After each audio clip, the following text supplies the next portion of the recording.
Buenacho, do Gaúcho aqui do Sul, mais uma vez o professor chegando para dar umas dicas.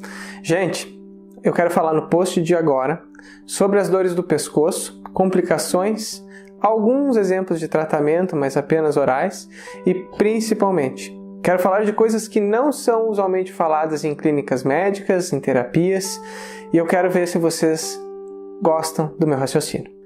Nesse post eu vou falar de danos estruturais, algumas reabilitações simples, algumas dicas e no final dele também eu vou dar algumas dicas de autoavaliação e autoalinhamento. É a primeira vez que eu faço isso. Espero que gostem. Acompanhe. Sobre dores no pescoço, aspectos que são poucos abordados no dia a dia, envolvem agentes patogênicos externos, como é falado em medicina tradicional chinesa, que envolvem o frio, que envolvem o calor, o vento, na região do pescoço. Outros adventos, além dos vícios posturais, que são comuns e que a maioria de vocês certamente sabem só de perceber uma pessoa próxima que ou está mal sentada, mal deitada. E também algumas disfunções energéticas. Por exemplo, não é tão comum falar, mas existem implicações que dentro da minha formação de instrução de yoga foi passado. Que, por exemplo, a região do pescoço, que engloba a tireoide, e as suas disfunções, como hiper ou hipotireoidismo, podem ter uma relação, sim, de disfunção energética com relação a bloqueios nessa região, que causam bronquites, algumas amidalites, lesões como infecções, intoxicações, dificuldade da pessoa em se expressar, na comunicação. Vamos falar um pouco mais disso. Muitas vezes eu tenho certeza que alguns de vocês se depararam com situações como, por exemplo, que você deixa de dizer algo em uma situação um pouco estressante e guarda para depois. Eu já ouvi de muitas pessoas que é comum, inclusive, começar a tossir, a garganta incomodar, inclusive na formação de um catarro, um epigarro. Sim, algumas pessoas concordam, algumas não concordam. Mas uma grande maioria, ao menos me relata que tem observado isso. Isso faz parte de disfunções emocionais e energéticas, como eu havia dito antes, que envolvem justamente o corpo sutil. Alguns dos vícios posturais mais comuns que afetam o pescoço é, sem dúvida, disparado, ao menos nos meus atendimentos, é o torcicolo idiopático, que é um torcicolo sem origem, proveniente das pessoas que dormem de bruços, ou proveniente também de um torcicolo adquirido por carregar muito peso de um lado só do ombro, ou muitas vezes para quem segura o celular apoiado na orelha e no ombro ao mesmo tempo, fazendo alguma outra coisa com a mão no outro lado, e assim vai. Uma lista enorme. Até quem quiser pode até me dar sugestões de lista que eu vou gostar. A outra questão na medicina tradicional chinesa, como eu falei antes, o frio. O frio na região do pescoço, nós aqui no sul experimentamos muito isso com o vento associado, causa o quê? Um esfriamento da musculatura e dos tecidos da pele. Esse esfriamento diminui a circulação e causa um enrijecimento natural. O porém é o tempo, que cada um tem uma certa resistência, diferente de uma pessoa a outra. Muitas vezes também o pescoço inchado pode ser resultante de problemas como formigamentos, como esses bloqueios articulares provenientes de torcicolo, escolioses. A retificação cervical, que é uma coisa muito comum hoje em dia quando a coluna cervical passa a adotar uma postura ereta. Eu vou apresentar no curso, sim, porque são detalhes que só na radiografia a gente vê, mas as dores que causam no pescoço, sempre quando a pessoa faz uma extensão forçada, dói no centro do pescoço. E assim vai. Vocês já ouviram falar em geobiologia? Na radiestesia, a gente usa muitas interferências do solo e também do ambiente no corpo humano. Isso eu vou passar no curso do corpo vibracional, mas eu vou dar uns insights agora. Por exemplo, casas que têm um contato muito próximo de solos úmidos que produzem muito frio dentro do ambiente. Isso afeta as pessoas, afeta a circulação do corpo também de algumas. A localização de casas e alguns perímetros em cima de linha de Hartmann, que são linhas eletromagnéticas da Terra, geram disfunções orgânicas e de energéticas também. Isso é muito interessante estudar. E com relação ao ambiente, alguns objetos em posições inadequadas, que é muito estudado e se falado no Feng Shui, devem ter relevância, inclusive para vocês que buscam entender e estudar terapias e tratar melhor a cada cliente de vocês. Outra questão muito importante que não pode ser esquecida jamais.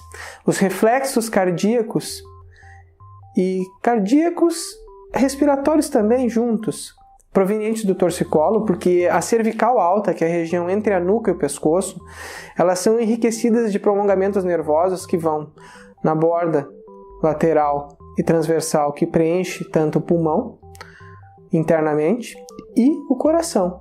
Então, as pessoas que com o tempo têm alguns problemas podem sim ter relações diretas com taquicardia, bradicardia, disfunções cardíacas gerais, por causa das dores no pescoço e dificuldades respiratórias. Então, eu recomendo muito para quem está vivendo isso ou já tenha percebido isso, tomar cuidado se não está deixando de cuidar do pescoço por um longo período de tempo.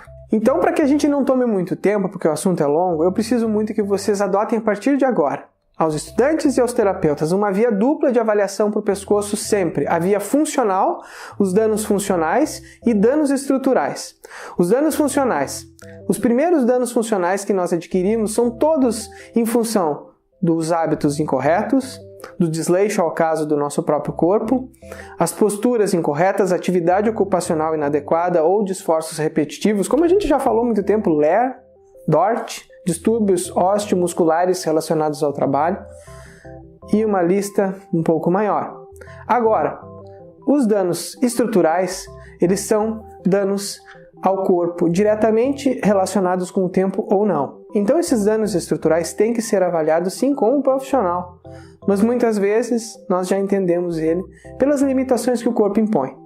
Então eu peço que sempre se separe desde o começo em qualquer atendimento e para os estudos, danos de estrutura e danos de função, que são importantes para uma recuperação e uma terapêutica adequada. E os quadros que antecedem lesões. E onde entra a prevenção? Isso sem dúvida o terapeuta precisa, interagir com você. E aos que querem estudar, vocês têm que entender o seguinte.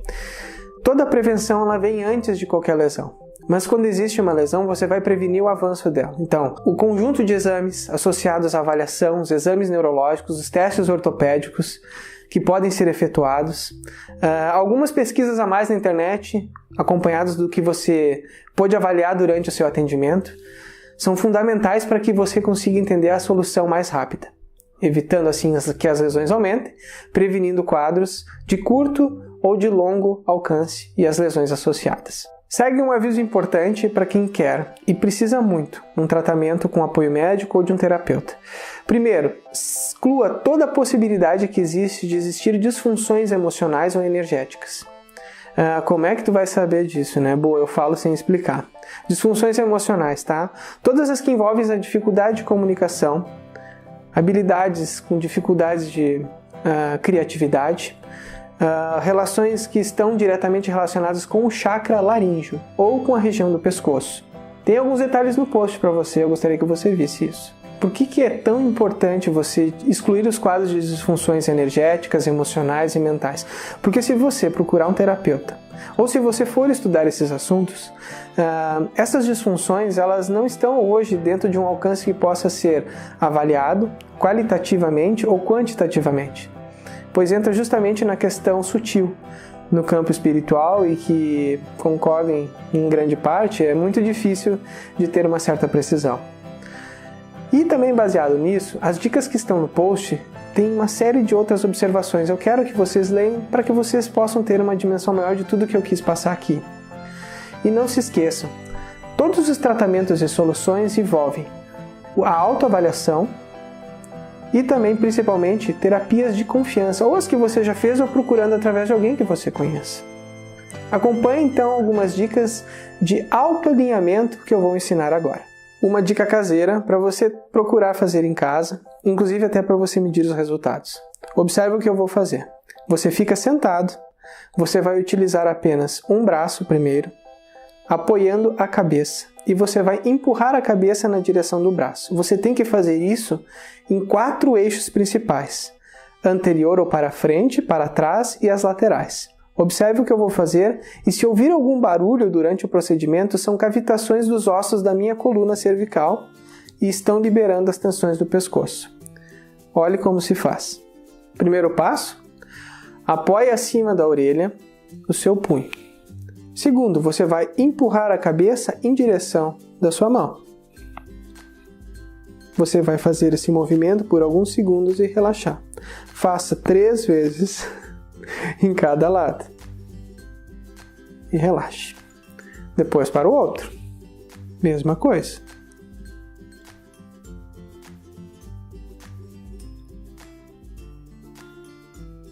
Depois você faz para frente e para trás. Porém, agora eu vou apenas demonstrar na lateralidade. Você tem que empurrar a sua cabeça em direção das mãos. Essa dica é simples, porém ela é muito eficiente, desde que você faça com cuidado e respeite ao menos o tempo de 1 a 3 segundos em cada posição. Se você fizer isso e você ouvir os estalidos, é que realmente haviam pequenos bloqueios articulares que vão promover um relaxamento muito grande.